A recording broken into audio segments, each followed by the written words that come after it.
Welcome to Sweet Life Beat Life. We hope this video helps. You start by locking a clear concept and the mechanical foundation.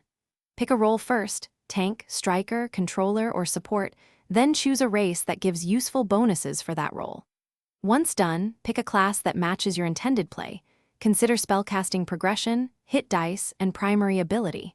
Make sure to assign ability scores to support the class. Use point buy or standard array to allocate primary stats. Also pick a background now, so your skills and tools align with the concept.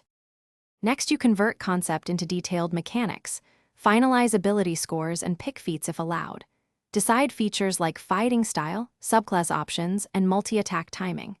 If you're a spellcaster, prepare spell list priorities, control, utility, or damage based on party needs, memorize or prepare slots accordingly.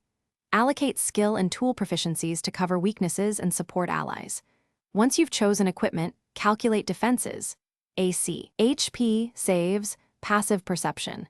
Finish by tying a short backstory to your mechanics so you can roleplay decisions naturally.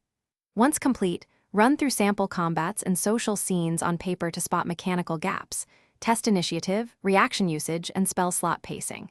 If something underperforms in 1 or 2 sessions, troubleshoot, swap a feat, adjust spell choices, or reassign skill ranks with DM permission. One key tip: if your survivability or contribution is low, prioritize defensive options and utility spells before raw damage.